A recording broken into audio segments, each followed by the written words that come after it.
आपका India economic conclave के 10th addition में, और हर साल हम आपसे यही कहते हैं कि आपकी मिनिस्ट्री ने बदल दी है सूरत रोड्स और हाईवेज की, जिस तरह से काम हुआ है। ये उसका कुछ खास फॉर्मूला आपने अपनाया? कोई खास फॉर्मूला तो नहीं है, और इवन आप केवल मुझे क्रेडिट देते हो ये भी सच नहीं है। इसमें कंट्रीब्यूशन हमारे इंजीनियर्स का है, सब लोग रात दिन काम करते हैं, और कॉन्ट्रैक्टर्स का है। और एक बात जरूर है कि मैं दो चीजें बहुत अच्छी तरीके से कहता हूं जो महत्वपूर्ण है, कि financial audit is important but performance audit is more important then financial audit. तो मैं हर व्यक्ति का इवैल्यूएशन काम का करता हूं, और अगर वो ठीक नहीं है तो फिर नाराज भी होता हूं। दूसरी बात जो मैं अक्सर याद रखता हूं वो मैनेजमेंट की है, कि ए नाम के व्यक्ति ने A² काम किया और बी नाम के व्यक्ति ने B² काम किया, तो total work is A² + B²। पर जब दोनों मिलकर काम करते A+B ब्रैकेट में स्क्वायर, इसका जवाब आता है A² + B² + twice AB, and that is the result of collective team spirit. तो मेरे खुद के संबंध में प्रोटोकॉल वगैरह कभी पालन ही नहीं करता, तो मैं आखिरी व्यक्ति तक मेरा कांटेक्ट होता है। और मैं ये मानता हूं कि human relationship is the biggest strength of politics, social work and business, everything. So my relationship with my subordinates, और फिर मैं उनसे बात करते रहता हूं, तो वो भी एक्टिवली काम करते रहते हैं। तो ओवरऑल ये सबके मिलीजुली मेहनत का परिणाम है। फैंटास्टिक। बहुत कम लोग ऐसा कहते हैं कि relationships are important, because ministers और उनकी मिनिस्ट्रीज के चलाने का तरीका एक तरह से प्रोटोकॉल और हायरार्किकल होता है। लेकिन बड़ी उपलब्धि ये है कि पिछले 10 सालों में जहां हाईवेज का काम बिल्कुल ठप पड़ा था, अब आप पिछले साल में 34 किलोमीटर्स पर डे तक ले गए हैं। और ये इस तरह के लार्ज प्रोजेक्ट्स आपने किए हैं। आपका एक प्रॉमिस भी था कि ये दिल्ली से देहरादून आप 2.5 घंटे में पहुंचाने वाले हैं।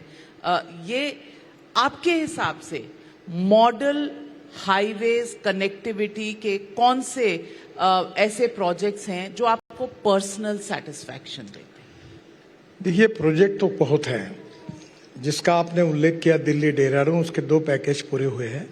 अक्षरधाम से पूरा एलिवेटेड रोड है, और उसका इनॉग्रेशन एक 15-20 दिन में पीएम साहब को निमंत्रित किया, उनके द्वारा किया जाएगा। एक कालिंदी कुंज वाला 10,000 करोड़ का बड़ा प्रोजेक्ट है, जो फरीदाबाद के पीछे से है। मुझे दिल्ली का थोड़ा नाम कम मालूम है। वो बड़ा सुंदर है, नाले में एलिवेटेड रोड बनाकर एक पिलर पर 2-2 रोड करके उसको लाया है, वो भी सुंदर है। वो भी पीएम साहब 15 दिन 20 दिन में पूरा करेंगे। और ये जो देहरादून है वो 3 महीने में होना चाहिए, ऐसी कोशिश है। तो दिल्ली से देहरादून 2 घंटे में होगा। फिर एक मुंबई दिल्ली एक्सप्रेस हाईवे को एक हमने बीच में रोड बना है, वो पूरा होगा 1.5-2 महीने में। तो दिल्ली जयपुर 2 घंटे में होगा, और दिल्ली से अमृतसर 4 घंटे में, कटरा 6 घंटे में, श्रीनगर 8 घंटे में, दिल्ली से मनाली 7 से 8 घंटे में, और दिल्ली से मुंबई 12 घंटे में, बेंगलोर से चेन्नई 2 घंटे में, और अभी मेरठ तो दिल्ली हो गया 4 घंटे का 45-50 मिनट पे। फिर मैसूर से बेंगलोर हो गया। ऐसे हम 36 ग्रीन एक्सप्रेस हाईवे बना रहे हैं। इसका सबसे बड़ा फायदा ये है, जो आपका जो थीम है इकोनॉमिक डेवलपमेंट का, कि हमारे देश की लॉजिस्टिक कॉस्ट ये 14 से 16% है, और चाइना की 8% है, अमेरिका और यूरोपियन कंट्रीज की 12% है। मैं विश्वास के साथ ये टारगेट मैंने रखा है, और जो टारगेट मैं रखता हूं लगभग वो पूरा होता है। तो 2 साल के अंदर इंडिया की लॉजिस्टिक कॉस्ट सिंगल डिजिट में यानी 9% पे आएंगी। अगर ये 9% पे आएगी तो 7% हम कम होंगे, तो एक्सपोर्ट में हमारा एक्सपोर्ट 1.5 गुना होगा, और हम और कॉम्पिटिटिव बनेंगे। और इसमें सबसे इम्पोर्टेंट रोड जैसे ऐसे बन रहे हैं, वैसे फ्यूल पे भी हमने काम किया है। और electric, ethanol, methanol, biodiesel, bio LNG, CNG और हाइड्रोजन, इस पर तेजी से हम काम कर रहे हैं। अब यहाँ कंस्ट्रक्शन इक्विपमेंट मशीनरी का कल मैंने इनॉग्रेशन किया। आप जरूर जाके देखिए कि बड़ी बड़ी मशीनरी इलेक्ट्रिक पर आई, हाइड्रोजन पर आई, हिंदुस्तान की कंपनियां बना रही है, एक्सपोर्ट कर रही है, ट्रक इलेक्ट्रिक के आ गए। और इतना फर्क है कि अभी मैंने बजाज की 2 व्हीलर लॉन्च की, मोटरसाइकिल, तो पेट्रोल पे उन्हीं की मोटरसाइकिल 2 रुपये 25 पैसे पर किलोमीटर है और सीएनजी पर जो है 1 रुपया है। तो ये जो 1000 करोड़ के प्रोजेक्ट में 100 करोड़ रुपए का डीजल लगता है, तो केवल पोल्यूशन कम करना या इंपोर्ट कम करना ये तो होगा ही, पर उसके साथ साथ जो कॉस्ट है वो भी कम हो जाएगी। और अभी मैं आपके यहाँ आया तो जो गाड़ी में आया हूँ, वर्ल्ड की पहली गाड़ी है टोयोटा इनोवा, जो 100% किसानों ने तैयार की हुई बायो इथेनॉल पे चलती है, 60% बिजली तैयार करती है, no pollution, no smell, no gas. और उसकी पेट्रोल की इसमें तुलना करेंगे तो पेट्रोल का रेट 25 रुपए लीटर होता है। और ये पूरा एग्रीकल्चर सेक्टर का अगर इथेनॉल पूरा अच्छा चलेगा तो जो 14% जीडीपी ग्रोथ में उनका कंट्रीब्यूशन है वो 21% होगा। इस बार मक्के का भाव, मक्के से इथेनॉल बनना शुरू हुआ, जो 1200 रुपए था इस बार 2400 रुपए है। तो एग्रीकल्चर इकोनॉमी में बूस्ट होने से परचेसिंग पावर बढ़ेगी और इकोनॉमिक ग्रोथ मल्टीप्लाई होगी।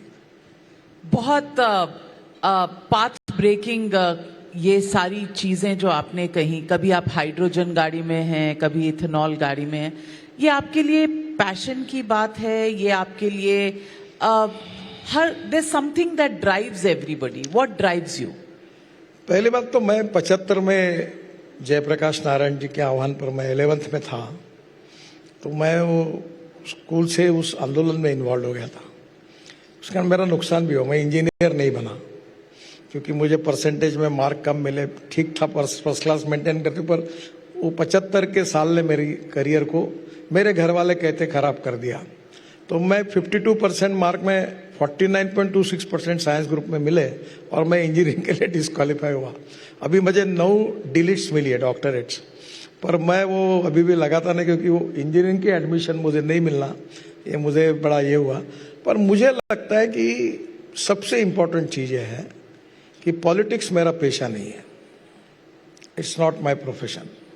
I always believe that politics is the instrument of socio economic reform, और इसलिए मैं अपने कन्विक्शन के साथ चुनाव में भी अपने कन्विक्शन की बात करता हूं। मैं लोगों को क्या लुभाता वगैरह की चिंता नहीं करता, मैं मुंह पे बोलता हूं।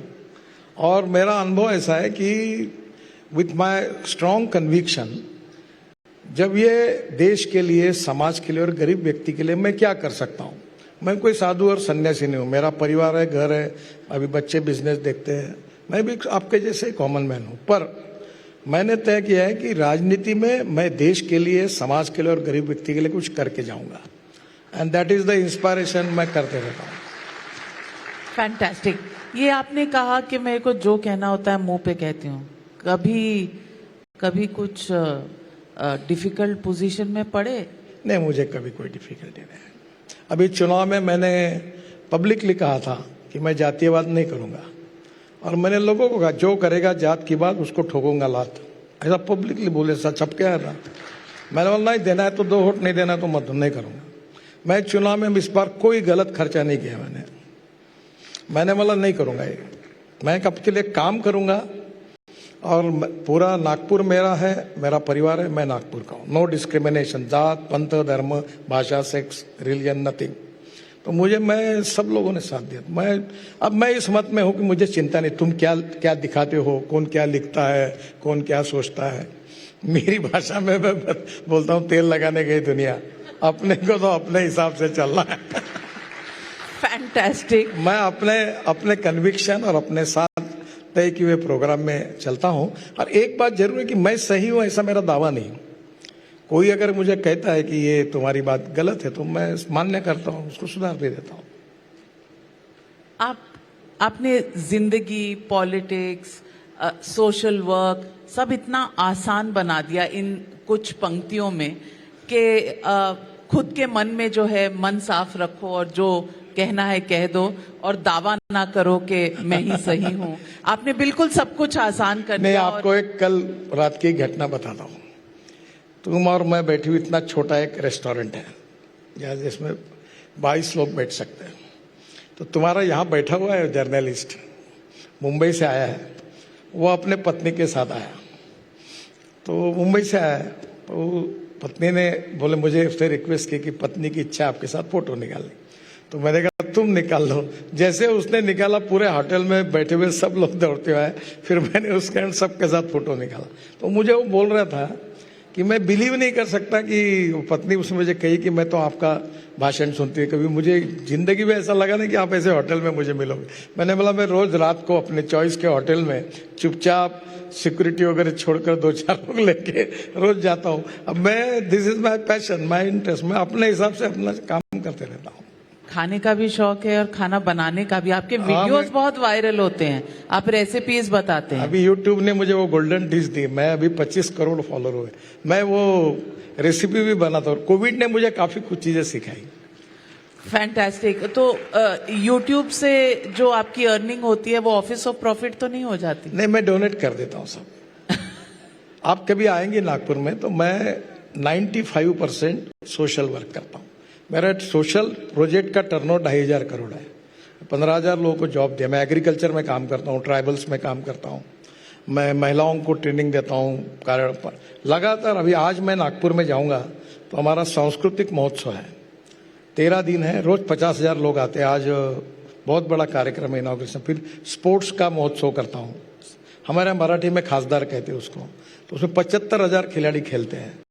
फिर एडवांटेज विदर्भ इंडस्ट्री का भी बड़ा कार्यक्रम करूँगा। मैं ये मानता हूँ कि the true definition of politics जो है वो केवल पावर पॉलिटिक्स नहीं,